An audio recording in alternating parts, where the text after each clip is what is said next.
Top quality और consistent performance के लिए सिर्फ सिल्वर पंप नाम याद रखना।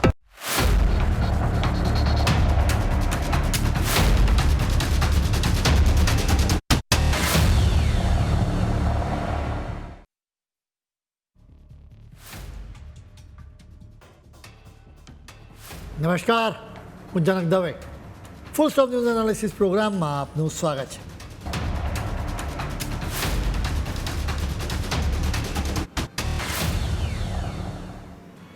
અદ્ભુત, અવિશ્વસનીય અને અદ્વિતીય અમે તમને જે દ્રશ્યો બતાવવા જઈ રહ્યા છીએ એ જોઈને તમારા મુખમાંથી કદાચ આવા જ શબ્દો સરી પડશે. તમે આજે કંઈ પણ દ્રશ્યો જોઈ રહ્યા છો એ માનવ જીવનના ઇતિહાસમાં અત્યંત ખાસ છે. આ દ્રશ્યો ભયાનક વાવાઝોડાના છે. વાવાઝોડા અને વિનાશની તમે અનેક તસવીરો જોઈ હશે, પરંતુ આ દ્રશ્યો અત્યંત ખાસ છે. તમે કલ્પના કરો કે જ્યારે પણ વાવાઝોડું આવે ત્યારે હજારો લોકોને એક જગ્યાએથી બીજી જગ્યાએ શિફ્ટ કરવામાં આવે છે. એટલે કે વાવાઝોડું આવે એટલે ત્યાંથી ભાગવું પડે. જોકે અમેરિકાની એક ટીમ બિલકુલ વાવાઝોડાના મધ્ય સ્થાને પહોંચી અને ત્યાંથી તેમણે આ દ્રશ્યો લીધા છે. તમે અત્યાર સુધી સાંભળતા હશો કે વાવાઝોડાની આંખ અત્યારે આ વિસ્તારમાંથી પસાર થઈ રહી છે.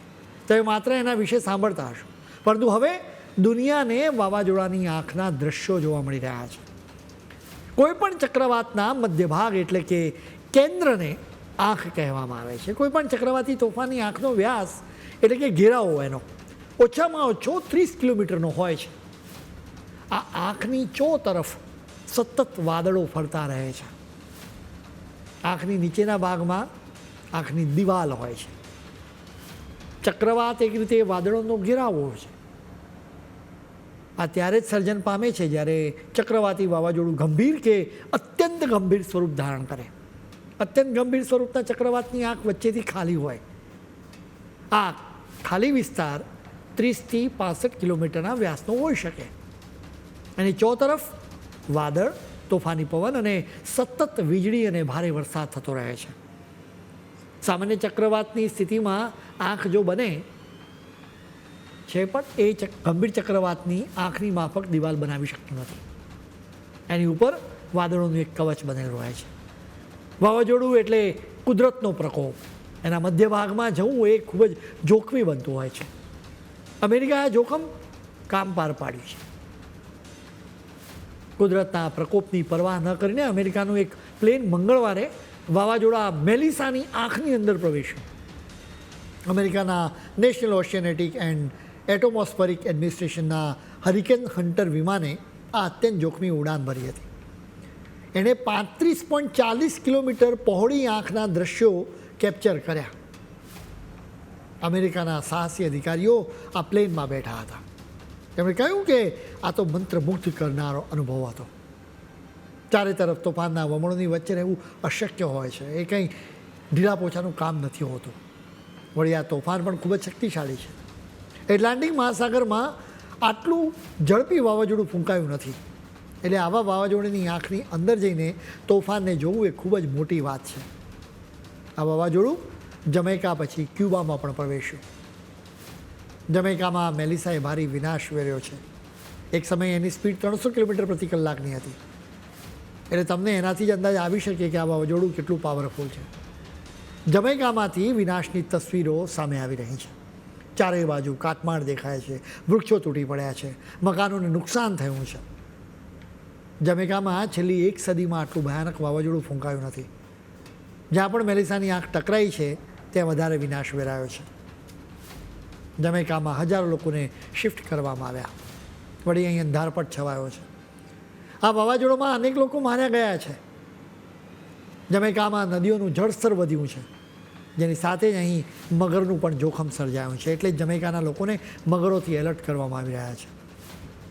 તમને યાદ હશે કે આપણા વડોદરામાં પણ આવી જ સ્થિતિ સર્જાઈ છે. પૂર બાદ અહીં પણ મગરો સોસાયટીઓમાં મહેમાન બનીને આવી જાય છે. જોકે આવા મહેમાન કોઈ ન ઈચ્છે. એકંદરે જમૈકામાં ભારે વિનાશ થયો. ભારે તોફાનની સાથે વરસાદ પણ એટલો જ પડ્યો. એટલે નદીઓના જળસ્તરમાં સતત વધારો થઈ રહ્યો છે. આ કેટેગરી 5નું તોફાન છે. એટલે કે વાવાઝોડામાં ટોપની આ કેટેગરી આવે એની શરૂઆત પશ્ચિમ આફ્રિકાથી થઈ હતી. અહીંથી આ વાવાઝોડું કેરિબિયન દેશો તરફ વળ્યું. કેરિબિયન દેશોમાં જમૈકા, હેતી અને બહામાસ જેવા દેશો આવેલા છે. આ દેશો અમેરિકાના દક્ષિણ ભાગમાં છે. આ વાવાઝોડાની શરૂઆત ઓક્ટોબરમાં થઈ હતી. પશ્ચિમ વાવાઝોડું એટલે ઓક્ટોબરની શરૂઆતમાં આમ તો પશ્ચિમ આફ્રિકામાં આ વાવાઝોડું બનવાની શરૂઆત થઈ. ધીરે ધીરે એની ગતિ વધી ત્યારે અત્યારે આ વાવાઝોડું ક્યુબા પહોંચ્યું છે. અત્યારે નબળું પણ પડ્યું છે, તો પણ એની સ્પીડ 193 કિલોમીટર પ્રતિ કલાકની છે. હવે આ જ વાવાઝોડાની આંખમાં પ્લેન પહોંચ્યું છે એ ખૂબ જ મોટી વાત છે. આંખની ચારે બાજુ ખૂબ જ શક્તિશાળી વાદળો છે. સામાન્ય રીતે શક્તિશાળી વાદળો હોય તો પ્લેનને રૂટ બદલી નાખવો પડે કે પછી એ ફ્લાઇટને કેન્સલ કરી દેવામાં આવે. અમેરિકાનું આ પ્લેન તો શક્તિશાળી વાદળોને ચીરીને તોફાનની આંખ સુધી પહોંચ્યું. એટલે સ્વાભાવિક રીતે એ વિમાન ભારે હાલક ડોલક પણ થયું હશે. એમાં રહેલા લોકોના ધબકારા પણ વધી ગયા હશે. આખરે તેઓ વાદળોની આંખમાં પહોંચ્યા. આ આંખની ચારે બાજુ ભલે ભયાનક તોફાન છે, પરંતુ આંખમાં સાવ અને નીરવ શાંતિ છે, જે અદ્ભુત વાત છે. એટલે કે એક રીતે એક સ્ટેડિયમ જેવું છે, જ્યાં વચ્ચે મેદાન હોય અને આજુબાજુ સ્ટેડિયમની દિવાલ હોય. એ જ રીતે અહીં વાદળોની દિવાલ બની. ચક્રવ્યૂહને ભેદીને અંદર જવા જેવું આ સાહસ છે. પણ આવું સાહસ આ પહેલાં કદી કરવામાં આવ્યું નથી. આ વિમાન અંદર ગયું ત્યારે એ વાતનો ખાસ ખ્યાલ રાખવામાં આવ્યો કે એ વિમાન તોફાની વાદળોની સાથે ન ટકરાય. આ વિમાનને ગોળ ફરીને તોફાની આંખની સાઇઝ માપી. આ વિમાનમાં હવામાન શાસ્ત્રી જેરેમી ડિહાર્ડ પણ હાજર હતા. આંખ એટલે કે જાણે સ્ટેડિયમનું મધ્ય મેદાન, જે ગોળ, શાંત અને ચારે બાજુથી ઘેરાયેલું હોય. આંખની બહારની દિવાલમાં તોફાની વાદળો ફરતા હોય છે. આ વાદળો અંદર તરફ આંખા વળીને ગુંબજ જેવું છત્ર બનાવે અને સ્ટેડિયમ ઇફેક્ટ કહેવાય. આ ગુંબજની ઉપરથી સૂર્યનો પ્રકાશ ઝગમગતો અંદર જાય. વિમાનમાં બેઠેલા જેરેમીએ આ જાદુઈ દ્રશ્ય તેમના વિડીયોમાં પણ કેદ કર્યું. હવે તમને સવાલ થાય કે આવું સાહસ કરવાની એવી તે શું જરૂર હતી? વાત જરા એમ છે કે વાવાઝોડા વિશે સારી રીતે અભ્યાસ કરવા માટે જ આ સાહસ કરવામાં આવ્યું. આ વિમાનમાંથી ડોપ્સોન્સ નામનું સાધન ફેંકવામાં આવ્યું. આ સાધનનું વજન માત્ર 300 થી 400 ગ્રામ જ હોય છે અને વિમાનમાંથી પેરાશૂટ સાથે ફેંકવામાં આવ્યું. એ ધીરે ધીરે તોફાનની આંખમાં ઉતરે. પણ એ ઉતરતી વખતે દરેક સેકન્ડે રેડિયો સિગ્નલ દ્વારા એ ડેટા મોકલતું રહે. તાપમાન, પ્રેશર અને ગતિનો સચોટ એવો ડેટા મોકલે. આવા ડેટાથી વાવાઝોડાને સમજવામાં ખાસ મદદ મળે. મેલિસા વાવાઝોડા બાદ મોન્થા વાવાઝોડા વિશે વાત કરીશું. ભારતના પૂર્વ કાંઠે આ વાવાઝોડું ત્રાટક્યું છે. મંગળવારે રાત્રે આંધ્રપ્રદેશના કકિનદામાં 100 કિલોમીટર પ્રતિ કલાકની સ્પીડે આ વાવાઝોડું ત્રાટક્યું, જેની સાથે જ વૃક્ષો જમીનદોસ્ત થઈ ગયા, રસ્તાઓને નુકસાન થયું અને નીચાણવાળા વિસ્તારોમાં પાણી ભરાઈ ગયા.